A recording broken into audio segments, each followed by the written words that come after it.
Okay बेटा, इस video में हम रीड आउट करेंगे या समझने की कोशिश करेंगे थीम। बीए फिफ्थ का जो प्ले आ रहा है या नावल आ रहा है ऑल माय सन्स, इसका थीम। तो ये थीम जो है 4-5 टाइप से मोल्ड करके क्वेश्चन आ जाता है। 90% जो है हर बार ये क्वेश्चन आ जाता है। तो क्वेश्चन कैसे पहले देखते हैं बनकर आया है। Bring out the theme of the play All My Sons, or what makes Chris feels in this play that this world is a madhouse, a zoo, and land of the great big dog. Does the theme of the play give you the same impression? कि Chris को जो उसका बेटा है उसे ऐसा क्यों लगता है कि सारी दुनिया ही एक लालची कुत्तों से भरी हुई है। क्या आप इस इम्प्रेशन इस विचार से सहमत है? तो क्यों? द मॉरल थीम या कह लो underlining idea of all my sons seems to be that our smartness does not pay in the long run. Do you agree? Discuss with the reference to the character of the Joy Keller. The theme of the father-son relationship is the predominant in the play All My Sons. Discuss the giving reason for your answer. Or in All My Sons, the central event is a business man's evasion of the responsibility. Discuss. Or it has been said that the play highlight the basic difference between the social ethics and business ethics. Do you agree? Give reason for your answer. इस theme को समझने से पहले जो इसमें main चीज़ें आ रही हैं पहले हम उसकी ओर ध्यान देते हैं। फर्स्ट ऑफ ऑल, इस प्ले या नावल का नाम है ऑल माई सन्स और किसने लिखा है? आर्थर मिलर ने।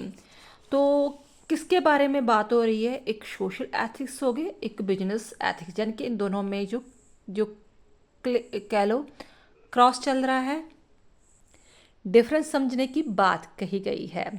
सोशल एथिक्स का मतलब कि आपकी समाज के प्रति क्या ड्यूटीज़ है, चाहे आप बिजनेसमैन हो, चाहे जॉब करते हो, चाहे फैमिली में हो, तो आपकी क्या रिस्पॉन्सिबिलिटी हो बन जाती है। तो जो बिजनेस एथिक्स होते हैं वो इस नावल में ये शो करने की कोशिश की है कि वो हमेशा ही सेल्फिश होते हैं, ग्रीडी होते हैं, जस्ट वो पैसे कमाने की बात करते हैं और सिर्फ उनके लिए एक सेंट्रल आइडिया क्या होता है कि अपनी फैमिली के लिए पैसा कमाना, अपनी फैमिली के बारे में सोचना। तो लोगों के बारे में उनके लिए कोई राय नहीं होती। अगर उसे कुर्बान भी करना पड़े तो उसे कुर्बान करने के लिए भी रेडी हो जाते हैं। ठीक है, जस्ट उसके लिए पैसा ही सबसे बड़ी चीज़ होती है। इसमें जो मेन कैरेक्टर आ रहे हैं जॉय कैलर का, जो एक बिजनेसमैन है, ठीक है, और उसका एक पार्टनर है स्टीव डेवर, जो बाद में जेल में भेज दिया जाता है। तो क्रिस और लैरी उसके बेटे हैं। तो जो एने डेवर है वो लैरी की फियांसी है, मंगेतर है। इंसिडेंट क्या होता है इसमें कि जो जॉय कैलर बिजनेसमैन है वो कह लो कंपनी का मालिक है।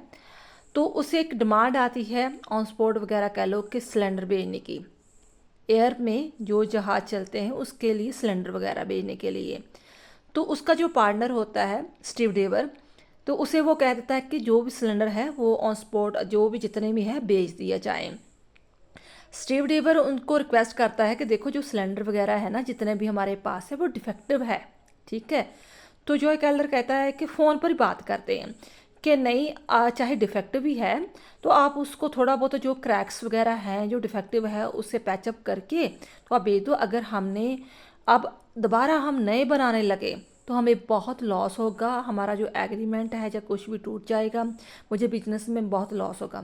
तो स्टीव डेवर पूछता है कि क्या आप उसके लिए रिस्पॉन्सिबिलिटी लेते हो? ये चीज़ें सही नहीं है। तो जॉय कैलर कहता है डोंट वरी, ये सारी रिस्पॉन्सिबिलिटी मेरी है।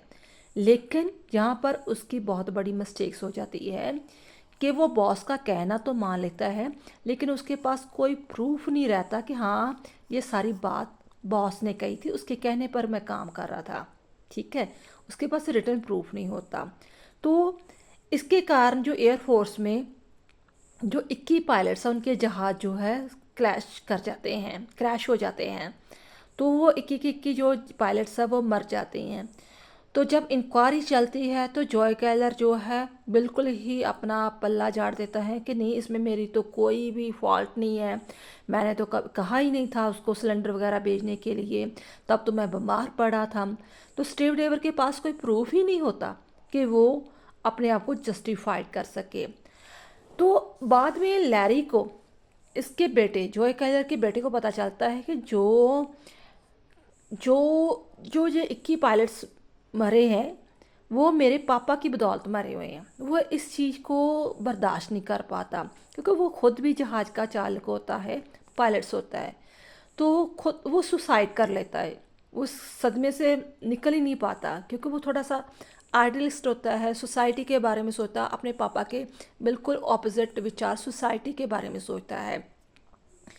तो इसका जो जहर है, इसके बारे में बात जो है वो एने डेवर बताती है। जब लैरी उसको अपनी फियांसी को लेटर लिखता है कि मैं किस कारण सुसाइड कर रहा हूँ, तो एने बाद में जो लेटर है अपने जो इलाज कह लो ससुर है उनके सामने जो पढ़ कर सुनाती है, तो सारे उनको नफ़रत करने लगते हैं कि चैरिस भी उससे नफ़रत करने लगता कि आपने सिर्फ पैसे पैसे के बारे में सोचा, आपकी समाज के बारे में कोई रिस्पॉन्सिबिलिटी नहीं थी कि आपने ऐसा पैसा क्या करना है। ठीक है, तो जब उसे लगता कि मेरा परिवार भी मुझे नफ़रत कर रहा है, समाज भी अभी मुझे बख्शेगा नहीं, मेरा तो पर्दाफाश हो गया है, तो वो अंदर जाकर पिस्टल से गोली से अपने आप को शूट कर लेता, तो वो भी मर जाता है। ठीक है, तो वहाँ वो अपने आप को ब्लेम करता है देन आफ्टर लास्ट में कि एक बेटे को नहीं खोया मैंने, जो 21 जो पायलट मरे थे वो सारे मेरे ही एक्चुअली बच्चे थे, जिसकी जो मैं उसका जिम्मेवार हूँ। तो कुछ ये चीज़ें आइडियलिस्ट भी लगती है कि ये सच में ऐसा हो सकता है कि अगर किसी को सच्चाई पता चले तो वो मार सकता है अपने आप को। तो कुछ ग्रेट सोसाइटी क्रिएट करने की कोशिश की है। तो कुछ लगता है कि जो बिजनेसमैन होते हैं ना, वो इतना ही प्रैक्टिकल, इतना आइडियलिस्ट नहीं हो सकते, जो मर्जी कह लो। तो मैसेज ये देना चाहते हैं कि आप ग्रीडी भी ना हो, ठीक है, इतने आइडियलिस्ट भी ना हो, बीच वाला रास्ता अपनाओ। ठीक है, मान लो कि आपके पास डिफेक्टिव सिलेंडर थे, तो आप एक बार इनको ना कर सकते थे, इनकार कर सकते थे, एक बार लॉस हो जाना था ना, लेकिन उनको भी विश्वास होता कि इसने हमसे झूठ नहीं बोला। ठीक है, तो आपका किरदार और बढ़ना था, तो आप बीच वाला रास्ता अपनाओ। अब हम थीम के अकॉर्डिंग चलते हैं। The play is based on the theme that there is a lot of difference between the social ethics and business ethics. जो मैंने डायग्राम समझाई उसके अकॉर्डिंग भी आपको काफ़ी समझ में आ जाएगा। वो भी वर्ड्स याद कर लोगे तो अपने अकॉर्डिंग थीम लिख सकते हो। कहता जो थीम है इस बेस पर आधारित है कि सोशल एथिक्स और बिजनेस एथिक्स में क्या अंतर होता है। मोस्ट बिजनेस जो करप्ट होते हैं वो मैक्सिमम मनी को कमाना चाहते हैं, चाहे कोई भी उसे रास्ता अपनाना पड़े, फेयर और फॉल का रास्ता अपनाना पड़े। यहाँ जो उन्होंने प्रवर्ब यूज़ की है फेयर और fall. Then their business ethics tells them to put their selfish interest above the everything. उनके बिजनेस एथिक्स से यही पढ़ाया जाता है, यही समझाया जाता है, बिजनेस में यही समझाया जाता है कि आपने अपने बिजनेस का लॉस नहीं करना, चाहे कुछ भी आपको सेक्रीफाइस करना पड़े। ठीक है, तो वो सेल्फिश हो जाते हैं। बट ये दूसरी तरफ जो सोशल एथिक्स होते हैं वो सोशल रिस्पॉन्सिबिलिटी पर ज़्यादा जोर देते हैं। जॉय कलर जो है is a modern businessman, the only purpose of his life is to earn money. एक मॉडर्न बिजनेसमैन है, मैक्सिमम वो जस्ट पैसा पैसा पैसा ही कमाना चाहता है। He thinks in the term of narrow self interest. He puts his family above everything else. अपनी फैमिली के लिए कुछ भी करने के लिए तैयार रहता है, चाहे कुछ भी समाज को हानि पहुंचाई जाए। He thinks he supplied defective cylinder heads to the air force. वो जो डिफेक्टिव सिलेंडर होते हैं, ख़राब हुए होते हैं, वो एयरफोर्स को बेच देता है। उसे पता था इस चीज़ का, ठीक है, कि हाँ भी ये सारा कुछ गलत है, बट फिर भी वो इस चीज़ का खतरा उठाता है। He was aware that he was endangering human lives by his dishonest deed. उसे पता था कि मैं अगर ये गलत काम कर रहा हूँ तो कईयों की मनुष्यों की जो लोगों की जान है वो खतरे में पहुँच जाएगी। Who knew that the air force needed cylinder urgently, उसे ये भी पता था कि जी एयरफोर्स को ये सिलेंडर अभी अर्जेंटली चाहिए। जेकर वो इस चीज़ को फुलफिल ना करता तो उसे ऑर्डर कैंसिल हो जाना था उसका। इट मीन्स एयरफोर्स ने किसी और कंपनी से सिलेंडर ले लेने थे। इस प्रकार उसे काफ़ी बिजनेस में लॉस होना था, सफ़र उठाना पड़ना था।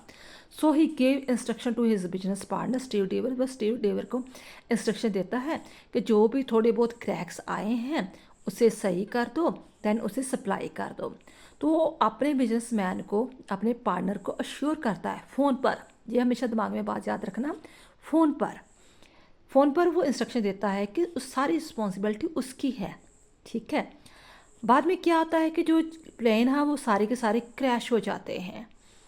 तो जॉय एंड स्टीव वाज दोनों को अरेस्ट किया जाता है कि हाँ भी आपके ही सिलेंडर लिए थे आपकी कंपनी से ही, तो आप ही दोषी है। And Joy put all the blame on Steve. तो जॉय बड़ी चालाकी से, ठीक है, सारा का सारा दोष स्टीव पर मर देता है कि मेरा तो कोई दोष नहीं, मैं तो बीमार था, मुझे पता ही नहीं है। ठीक है, क्योंकि फ़ोन की भी कोई रिकॉर्डिंग नहीं होती। तो स्टीव को जेल में भेज दिया जाता है। तो जॉय बिल्कुल आज़ाद हो जाता है। जॉय और भी ज़्यादा जो अमीर बन जाता है। कभी उसने अपनी रिस्पॉन्सिबिलिटी फील ही नहीं की कि मेरे दोस्त के प्रति या समाज के प्रति कोई रिस्पॉन्सिबिलिटी है, तो ना उसे कोई गलती फील हुई कि मैंने अपने पार्टनर के साथ गलत किया है। स्टीव के पास कोई रिटर्न प्रूफ नहीं था, ठीक है, इसलिए उसे सारी सज़ा भुगतनी पड़ी। So the court release the Joy Keller and sentence Steve to the long term of the imprisonment. उसे जेल में भेज दिया स्टीव को।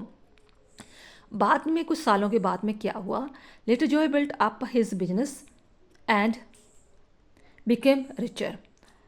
When Joy's eldest son Larry earned about his father's guilt in the cylinder scandal, he committed suicide.